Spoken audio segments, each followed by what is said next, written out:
ایسے بچے پیدا ہوتے ہیں جو بالکل کسی کام کے نہیں ہوتے، جن کا ذہن نہیں ہوتا ہے، جن کی آنکھیں نہیں ہوتی ہیں، جو سن نہیں سکتے، ان کا کیا ہوگا؟ دیکھیے، دنیا میں اگر 6 ارب لوگ ہیں تو ان میں سے صرف 1 ارب مسلمان ہیں، 5 ارب غیر مسلم ہیں، ان کا کیا بنے گا؟ ان کا تو کوئی قصور نہیں تھا کہ وہ مسلمان پیدا نہیں ہوئے، مگر ان کا جنت جانا تو بڑا مشکل ہے، اور کچھ لوگ کہتے ہیں کہ ناممکن ہے۔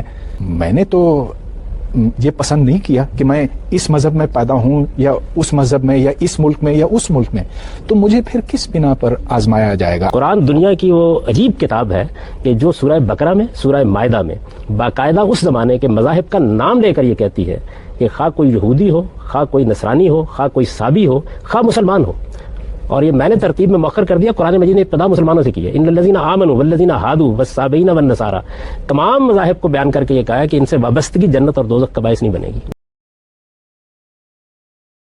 غامدی صاحب نے یہ کہا کہ یہ زندگی آزمائش کے لیے ہے اور اس کا انجام پھر ہمیں بعد میں پتہ چلے گا۔ بڑی اچھی بات ہے، لیکن کچھ سوالات پھر ذہن میں اٹھتے ہیں۔ جی، مثال کے طور پر ایسے بچے پیدا ہوتے ہیں جو بالکل کسی کام کے نہیں ہوتے، جن کا ذہن نہیں ہوتا ہے، جن کی آنکھیں نہیں ہوتی ہیں، جو سن نہیں سکتے، ان کا کیا ہوگا؟ وہ بچے جو ایسے خاندان میں پیدا ہوتے ہیں جہاں صرف غربت ہے اور جہاں بد اخلاقی ہے، تو ان کو جو ماحول ملا ہے اس کے حساب سے پھر ان کے اعمال بھی ہوتے ہیں۔ چنانچہ یہاں پر اگر حالات اچھے ہیں ایک اچھا انسان پیدا کرنے کے واسطے، تو وہاں پر ایسے حالات ہیں جو انسان کو خراب کاموں کے اوپر مجبور کرتے ہیں۔ تو یہ امتحان کا تصور جو ہے بڑا مشکل ہے جب آپ اس کو، یعنی اگر آپ مزید کریدیں اس کو، جو اس طرح میں نہیں، جی آپ کے خیال میں اس طرح کے سوالات جو ہیں اس بنیادی تصور کی نفی کرتے ہیں یا اس کی تائید نہیں کرتے؟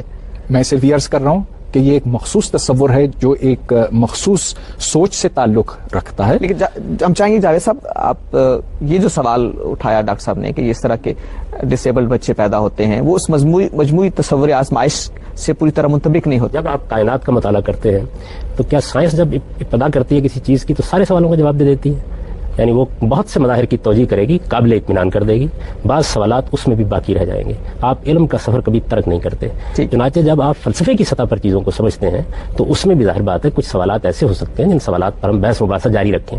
بحثیت مجموعی اس کائنات کا مقصد جب متعین کیا جاتا ہے، جیسے کہ احمد جاوید صاحب نے توجہ دلائی تھی، تو وہ کسی عامیانہ سطح پر نہیں ہوتا بلکہ ایک برتر سطح کے اوپر ہم اس کو دیکھ رہے ہوتے ہیں۔ اب ان سوالات کو آپ لے لیں، یہ سنجیدہ سوالات ہیں، اٹھنے چاہیے، اہل مذہب کو اس کا جواب بھی دینا چاہیے۔ مثال کے طور پر ایک حاملہ عورت کو دیکھیں کہ وہ اطمینان کے ساتھ سویٹر بن رہی ہوتی ہے، تو آپ یہ نہیں کہہ سکتے کہ ابھی تو بچہ وجود میں نہیں آیا۔ تو یہ جو پیچھے سے پوری کائنات آپ کی چلی آ رہی ہوتی ہے وہ کن مقاصد تک پہنچے گی؟ بعض اوقات جب ان مقاصد تک آپ پہنچ جاتے ہیں تب معلوم ہوتا ہے کہ ہاں اب ہر چیز اپنے مقام پر ٹھیک بیٹھ گئی۔ تو کائنات پوری کی پوری بھی قرآن مجید یہ بتاتا ہے کہ جس وقت تمہارے سامنے دوسری دنیا آئے گی تو اپنے اصل مقصد کے ساتھ کھل کے سامنے آ جائے گی، اس کو انہوں نے بیان کیا باقاعدہ۔ اب اس کے بعد وہ چھوٹے چھوٹے سوالات آتے ہیں جو پروفیسر نے پیش فرمائے ہیں، ان میں سے جہاں تک یہ چھوٹے سوالات نہیں، یہ بڑے بنیادی سوالات ہیں۔ اب دیکھیے، دنیا میں اگر 6 ارب لوگ ہیں تو ان میں سے صرف 1 ارب مسلمان ہیں، 5 ارب غیر مسلم ہیں، ان کا کیا بنے گا؟ ان کا تو کوئی قصور نہیں تھا کہ وہ مسلمان پیدا نہیں ہوئے، مگر ان کا جنت جانا تو بڑا مشکل ہے، اور کچھ لوگ کہتے ہیں کہ ناممکن ہے۔ یہ سوال پھر ہم احمد صاحب سے بھی پوچھیں گے۔ لیکن دیکھیے، بنیادی بات تو یہ ہے کہ میں نے تو یہ پسند نہیں کیا کہ میں اس مذہب میں پیدا ہوں یا اس مذہب میں یا اس ملک میں یا اس ملک میں، تو مجھے پھر کس بنا پر آزمایا جائے گا؟ آپ نے یہ فرمایا کہ یہ دنیا صرف آزمائش کی خاطر ہے اور کہ مقصد حیات اس امتحان میں بہتر نمبر حاصل کرنا ہے، مگر 80% لوگ اس دنیا، اس کرے پر تو اس کامیاب ہوتے ہیں نظر نہیں آتے ہیں، کبھی تیاری کر ہی نہیں سکتے۔ وہ یہ بات چھوڑ دیجئے کہ وہ کامیاب ہوتے ہیں کہ نہیں، لیکن وہ تیاری بھی نہیں کر سکتے۔ پہلی بات یہ ہے کہ یہ تو تصور قرآن نے پیش کیا ہے، تو اس کے تصور ہی کی روشنی میں دیکھنا ہوگا کہ وہ ان سوالات کو کس جگہ رکھتا ہے۔ مثلا اس سوال کو اب سب سے پہلے لے لیجئے کہ کائنات کا مقصد اگر آزمائش ہے تو اس وقت دنیا میں 5 ارب 6 ارب کے قریب انسان ہیں، ان میں سے مسلمان کتنے ہیں؟ تو قرآن مجید نے تو یہ تصور پیش نہیں کیا کہ کسی خاص مذہب سے وابستگی کی بنیاد پر آپ کے بارے میں فیصلہ کیا جائے گا۔ قرآن دنیا کی وہ عجیب کتاب ہے کہ جو سورہ بقرہ میں، سورہ مائدہ میں باقاعدہ اس زمانے کے مذاہب کا نام لے کر یہ کہتی ہے کہ خواہ کوئی یہودی ہو، خواہ کوئی نصرانی ہو، خواہ کوئی صابی ہو، خواہ مسلمان ہو، اور یہ میں نے ترتیب میں مؤخر کر دیا، قرآن مجید نے ابتدا مسلمانوں سے کی ہے، ان الذین آمنوا والذین ہادوا والصابئین والنصارى، تمام مذاہب کو بیان کر کے یہ کہا ہے کہ ان سے وابستگی جنت اور دوزخ کا باعث نہیں بنے گی، اس کے لیے ہم نے ایک معیار مقرر کر دیا ہے۔ اور یہ بتایا ہے، کرنا چاہوں گا کہ کیا ایک ہندو اور احمدی جنت میں جا سکتے؟ میں پورے سوال کا جواب دوں گا، لیکن مجھے اگر آپ اجازت دیں تو میں عرض کر دوں۔ قرآن نے ایک معیار مقرر کر دیا، اور وہ معیار کیا بیان کیا؟ وہ معیار یہ بیان کیا ہے کہ اس کائنات کے خالق کی معرفت حاصل کر لی ہے کسی شخص نے، یعنی یہ جان لیا ہے کہ اس کائنات کا ایک پروردگار ہے، اسی آیت میں دیکھیے بیان کر دیا اس کو۔ دوسرے یہ کہ کیا وہ اس نتیجے تک پہنچ گیا اور اس حقیقت کو اس نے تسلیم کر لیا کہ اسے ایک دن اس پروردگار کے سامنے جواب دہ ہونا ہے، اور جواب دہی کی بنیاد بیان کی ہے، اور وہ کیا ہے؟ خلق الموت والحیات لیبلوکم ایکم احسن عملا، یعنی اچھا عمل، اور یہ بتا دیا کہ اس کا شعور ہم نے تمہارے اندر رکھا ہے۔ یہ تو انسان کی فطرت میں ودیت کی گئی ہیں، وہ ذرا غور و فکر سے اس کو سمجھ سکتا ہے۔ یہ وہ چیزیں ہیں کہ جن کی تاریخ وہ لے کر آیا ہے، جس پر ان کا وجدان گواہی دیتا ہے، جس کی تصدیق انبیاء علیہ السلام کی پوری تاریخ نے ہمیشہ کی ہے، جس کے حق میں تجرباتی شواہد فراہم ہو چکے ہیں، یہ قرآن کہتا ہے۔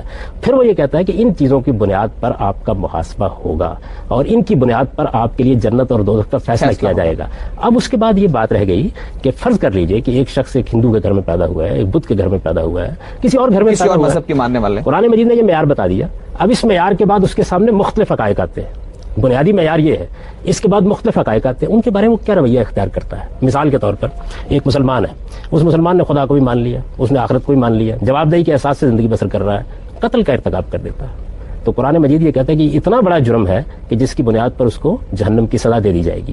تو اب جرائم ہیں جو زیر بحث آتے ہیں، انہی جرائم میں سے ایک بڑا جرم یہ بھی ہے کہ آپ پر یہ بات واضح ہو گئی، یعنی ایک ہندو پر واضح ہو گئی، ایک مسیحی پر واضح ہو گئی کہ سیدنا موسیٰ علیہ السلام خدا کے سچے پیغمبر تھے، حق انہوں نے بیان کیا، ٹھیک بات بیان کی، خدا کے سفیر تھے، میں اس کے باوجود نہیں مانتا، اس کو قرآن جرم قرار دیتا ہے، یعنی جرائم کی فہرست میں بین ہی یہی معاملہ محمد الرسول اللہ کے بارے میں ہوگا۔ قرآن نے اس چیز کو بنیاد نہیں بنایا، بنیاد انہی تینوں حقیقتوں کو بنایا ہے، اس کے بعد جرائم بتائے ہیں کہ قتل کر دو گے تو ان چیزوں پہ عمل پیرا ہونے کے باوجود تمہارے لیے سزا کا فیصلہ ہو سکتا ہے۔ خدا کے سچے پیغمبر کو سچا سمجھ کر مان کر اس کا انکار کر دو گے ایک جرم تو یہ ہے ایک بڑا جرم ہے۔ جو اللہ چنانچہ تعالیٰ قرآن مجید نے یہود پر جب اتمام حجت کیا ہے سورہ بقرہ میں، تو دلیل کیا دی ہے؟ دلیل یہ دی ہے کہ تم نے پہچان لیا اس کو، یعرفونہ کما یعرفون ابناءہم، تم تو اس طرح اس پیغمبر کو جانتے اور پہچانتے ہو جس طرح کہ اپنے بچوں کو جانتے اور پہچانتے ہو، اس کے باوجود انکار کرتا ہے آدمی تو وہ مجرم ہے۔ اور میرے نزدیک وہ ایسا ہی مجرم ہے جس طریقے سے آپ یہ جان گئے بہت اچھی طرح سے کہ زمین سورج کے گرد گھومتی ہے اور آپ اس حقیقت کا اعتراف نہیں کرتے، لیکن آپ نہیں جانتے تو آپ مواخذے میں بھی نہیں ہیں۔ جانے بغیر مواخذے کی بنیاد صرف ہوتی ہے۔ یہاں تو ہم صرف چند بنیادی سوال کر سکتے ہیں جو ہمیں عقل کرنے پر مجبور کرتی ہے۔ اب میں احمد صاحب کی بات سن رہا تھا، وہ فرما رہے تھے کہ اسلام واحد راہ نجات ہے، لیکن احمد صاحب دیکھیے تو صرف 20% لوگ اس کرے پر مسلمان ہیں، 80% تو نہیں ہیں، اور جو 20% مسلمان ہیں ان میں سے صرف 1 یا 2% یا اس سے بھی کم ایسے مسلمان ہوں گے جن کو ایک سازگار ماحول ملا جہاں وہ نیکی کر سکے اور جہاں ان کو خراب رستوں کے اوپر چلنے پر مجبور نہیں کیا گیا۔ اگر 1% نہیں تو 5%، لیکن پھر بھی بہت سے ایسے ہیں جو غربت کی حالت میں پیدا ہوتے ہیں اور جن کا ماحول اچھا نہیں ہے۔ تو اب میری عقل تو پھر یہ سوال کرتی ہے کہ اگر امتحان ہونا ہے تو کم از کم سب کو کم از کم وہی بیسک چیزیں تو دی جائیں، اس سے قبل کہ میں ایک اسٹوڈنٹ اور دوسرے اسٹوڈنٹ میں فرق کر سکوں، کم از کم وہ ایک ہی کلاس میں تو بیٹھیں۔ ایسا نہیں ہے یہاں پر۔ جی ہم چاہیں گے کہ جاوید صاحب سے اس کا جواب لیں، کیا ایسا نہیں ہے؟ اگر ہم بالفرض یہ مان لیں بالکل کہ ایسا نہیں، کیونکہ یہ جو شخصیت کی کنڈیشننگ کرنے والے عوامل ہیں ان میں فرق ہے، ان میں ان کی بات میں وزن ہے کہ انسان کا ماحول اس کے نیک بننے یا برے بننے میں بہت فیصلہ کن کردار ادا کرتا ہے۔ تو یہاں تک ہم اس بات کو وزن دے کر بات کرتے ہیں۔ میں نے یہ عرض کیا تھا کہ امتحان لینے والا رحمان و رحیم ہے، اور امتحان میں کامیابی کے وسائل میسر نہ آنا کسی شخص کو یہ اس کا قابل تسلیم عذر ہے، ٹھیک ہے نا۔ مطلب یہاں میں بیمار ہو کر آپ کے پرچے میں حاضر نہیں ہو سکا تو ممکن ہے آپ مجھے فیل کر دیں، وہاں میں بیمار ہو کر اگر اس پرچے کو مکمل نہیں کر سکا تو وہاں میرا یہ عذر سنا جائے گا، یہ عذر مانا جائے گا. مطلب میری بات کو ایک سنگ دلانہ اور غیر انسانی تحکم کے معنی میں نہ لیا جائے. میری بات کو اسلام جو کچھ کہتا ہے، اپنے لیے جو کلیم رکھتا ہے، اس کی ترجمانی سمجھا جائے.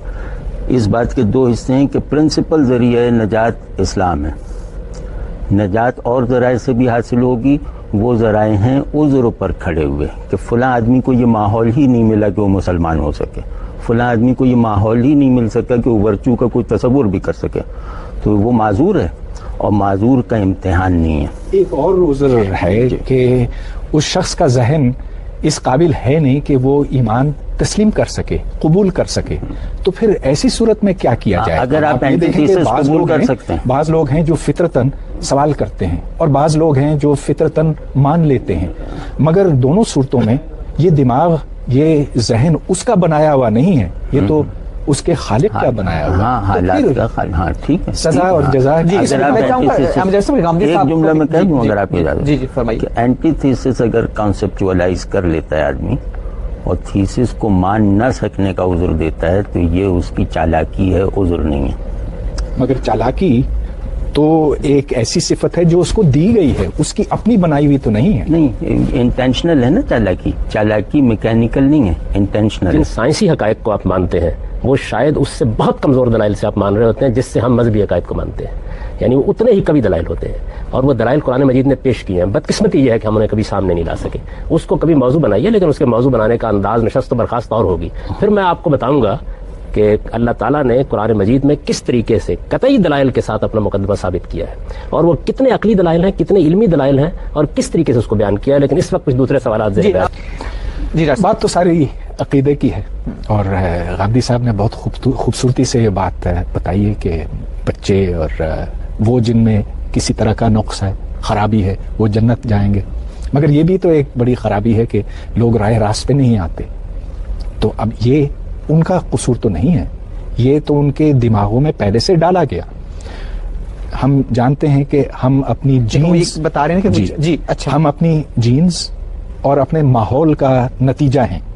ہمیں ورثے میں جو کچھ ملتا ہے اس کا جو مولیکولر سٹرکچر ہے وہ طے کرتا ہے کہ بالوں کا رنگ کیا ہوگا، کہ شکل کی کیا فیچرز ہوں گی، وہ جینز مجرم کی ہیں، عالم کی ہیں، وہ اس کے اندر موجود ہیں پہلے سے. کہ دماغ کیسا ہوگا، کیا یہ ریاضی کے قابل ہوگا، کیا یہ سوال جواب کرنے والا ذہن ہوگا یا تسلیم کرنے والا ہوگا. تو اس میں تو ہم نے اپنی مرضی سے کوئی چیز پسند نہیں کی اور نہ ہی ہم نے اپنے ماحول کو چنا. ہم نے کبھی یہ نہیں فیصلہ کیا پیدائش سے پہلے کہ ہمیں مسلمان پیدا ہونا ہے، ہندو پیدا ہونا ہے، یہ پیدا ہونا ہے، وہ پیدا ہونا ہے، یا اس ملک میں یا اس ملک میں یا اس خاندان میں یا اس خاندان میں. گو کہ یہ چیزیں طے کرتی ہیں جینز کے ساتھ ساتھ جو ہمیں ورثے میں ملتی ہیں کہ یہ آدمی اچھا ہوگا یا برا ہوگا. تو میں غامدی صاحب کی بات سے بڑا خوش ہوں کہ بچوں کو اور معذوروں کو اور رعایت ملے گی. ہاں، ان کو جنت بھیجا جائے گا، تو پھر اور تمام لوگوں کو بھی جنت بھیجا جائے اسی دلیل کے تحت. جی احمد جاوید صاحب، مجھے آپ اجازت دیجیے گا کہ اصل میں بات یہ ہے کہ اب ایک اور اچھا سوال ہے اور مجھے اس پر بھی کچھ گزارشات پیش کرنی ہے اگر آپ اجازت دیں. دیکھیے بات یہ ہے کہ پروفیسر نے جو بات کہی ہے اس کے بھی دو حصے ہیں.